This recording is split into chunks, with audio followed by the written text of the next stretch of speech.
what's up guys? So today biyahe tayo pa uwi. At syempre ito yung tamang oras para testingin yung mga bagay-bagay na ginagamit natin sa ating GoPro Hero 9 o sa ating paggawa ng mga video.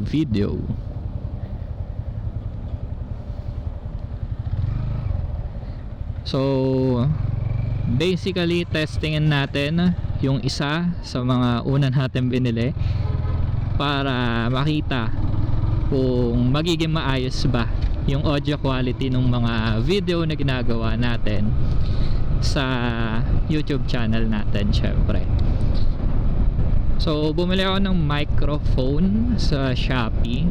So ang name nga pala ng shop nila ay Action Cam at iba pa. So siguro familiar sa inyo yung iba dyan. But yung binili kong mic dun sa shop na yon ay 2-in-1. So 2-in-1 ibig sabihin bukod sa boses ko na naririnig nyo ngayon ay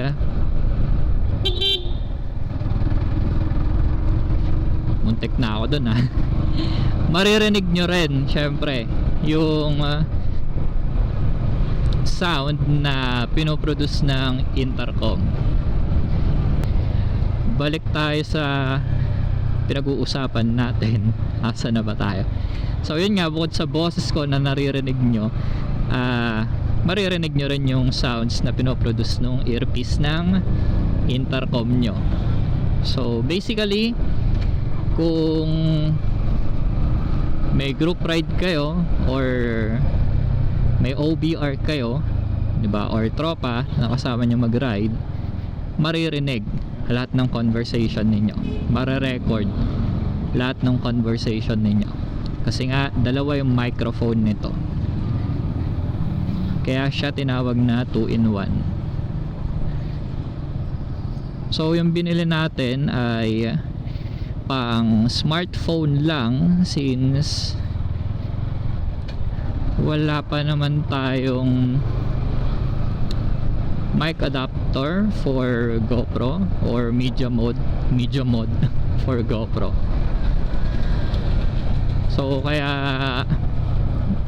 ganun na lang din, 'di ba? Yung smartphone muna gamitin natin. Anyway, 'di ba naman natin alam kung ano yung magiging quality ng audio. Kaya pang smartphone na lang din yung binili ko. So check natin later kapag inedit na natin tong video na to kung magiging maganda ba yung quality ng audio.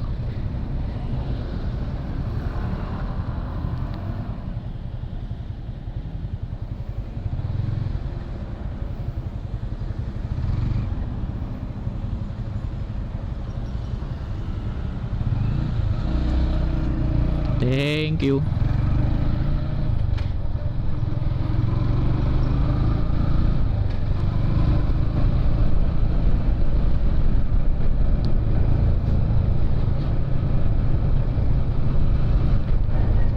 So ito yung mga lagi natin dinadaanan na kalsada kasi nga umiiwas tayo sa traffic ng E-Road. Iniwasan natin yung stoplight sa E-Road. Alam nyo naman, di ba? Maraming stoplight dyan sa E-Road at marami rin mga dumadaan na sasakyan. So dito, iwas nga tayo sa stoplight pero syempre daan-daan pa rin tayo kasi nga residential area at maliliit yung mga kalsada dito. So sana umabot, feel ko naman naabot tayo dyan. It's either aabot or aabutan ka.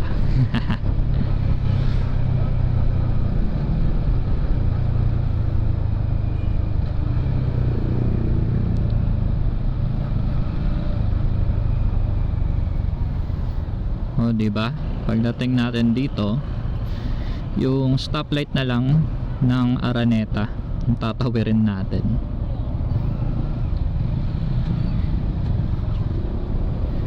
Ilang stoplight din yung nalampasan natin, no? Dumaan tayo doon.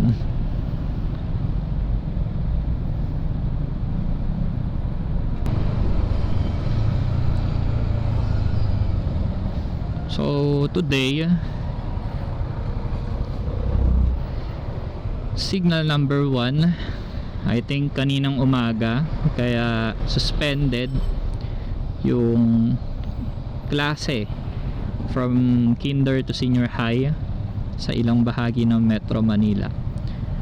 So signal number 1 kasi dala nga ng may bagyo, pero pagdating ng tanghali wala nang signal number na nakataas sa Metro Manila. At the same time, maaliwalas naman yung panahon.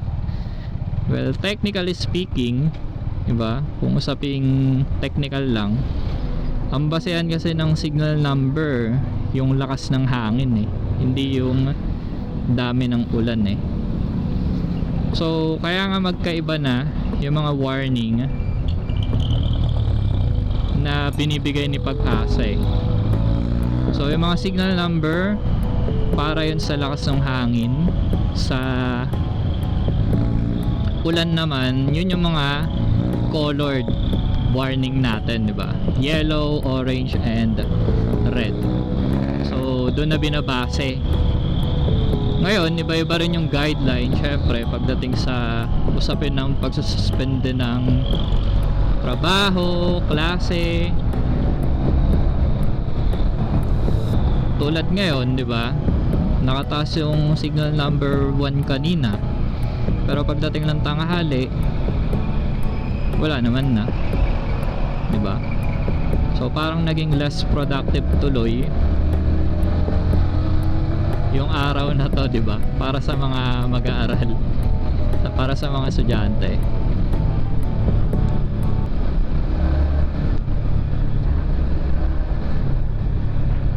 Well, kung tutuusin, kanina lang talaga malakas yung hangin eh. Pero ngayon, wala na eh, parang normal na lang. Uy, nakakamiss ang Ilocos Sur.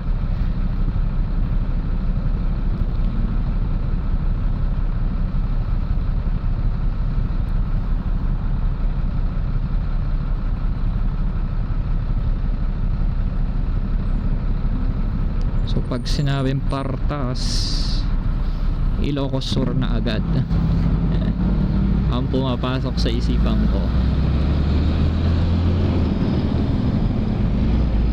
Kasi yan yung bus station na malapit sa Calle Crisologo eh.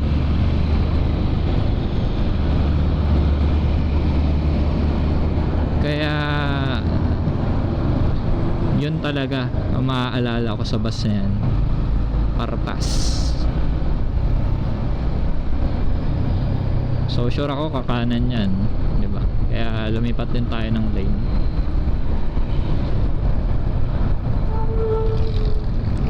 Papunta kasi yan ng NLEX eh, di ba? So tayo papunta ng Manila, diretso tayo dito.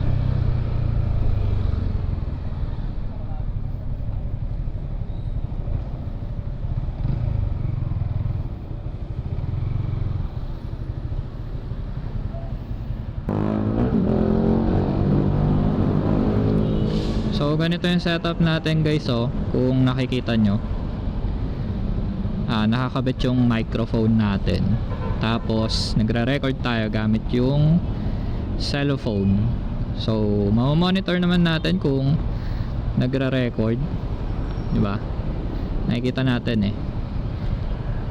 Tapos ito nga pala, para lang marinig nyo rin, di ba? Yung another mic na nakakabit do sa earpiece ng intercom natin. Eto, wait lang, open natin, try natin mag-radyo.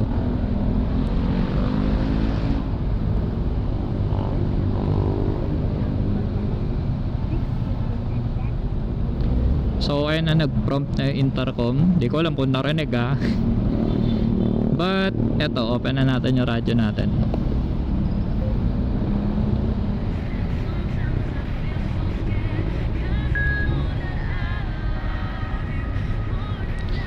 So ayan, naririnig niyo yung boses ko. At the same time, naririnig niyo rin yung radyo ng intercom natin.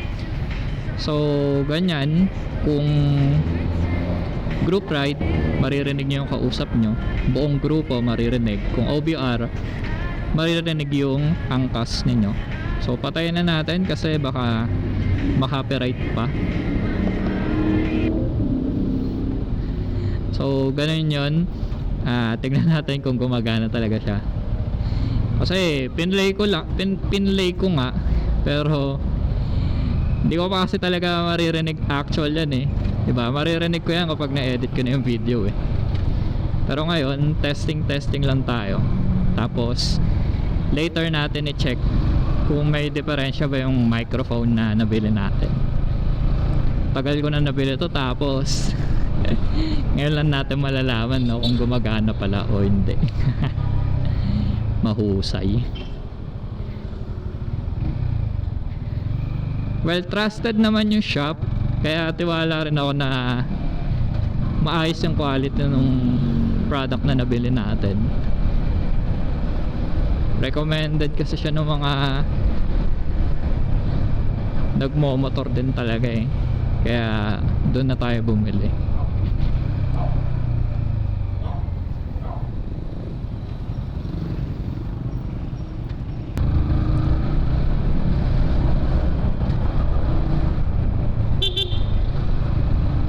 So guys, kapag naging maganda talaga yung kinalabasan nitong audio natin, ito yung magiging setup natin since budget meal lang tayo sa ngayon dahil mahal yung mga accessories ni GoPro. So yung mga bagong version ng GoPro, makakatipid kayo doon kasi directly pwede nyo na maggamit yung intercom ninyo as microphone.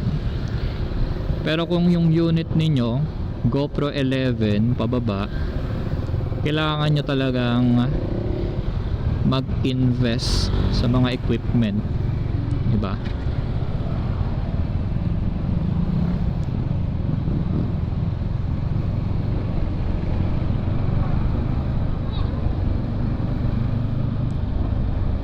Well, since budget meal muna, tsagain natin yung setup na to. So tignan natin kung kaya natin panindigan to sa long ride. Well, the reason why kung bakit yung mga long ride namin ay puro POV shot lang, yun nga, di ba? Wala tayong microphone na gamit for GoPro. And ang hassle kasi kung gagamit tayo ng phone para i-record yung audio, kasi at the same time yung phone ginagamit natin for Google Map. Yan, Google Maps, Waze. So consuming siya sa battery, mabilis malolobat yung phone natin, saka baka mag-overheat, diba? Kaya hindi ko rin magawa na mag-record ng audio or i-vlog yung mga bagay na nakikita namin kapag may long ride.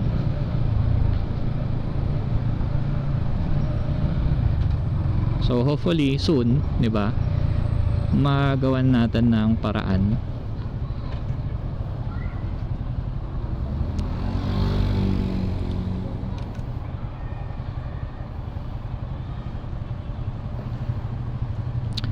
So siguro dito ko na rin tatapusin yung video na to para tignan muna natin. Kapag okay, ilagay ko yung link sa description. Kapag hindi ko na i-recommend sa inyo, syempre, para hindi na rin masayang yung time and yung budget ninyo sa pagbili. But siguro, 'di ba, magiging maganda rin yung quality nito. So yun lang muna guys. Bye for now and stay safe, ride safe always. Kita-kits ulit sa next video.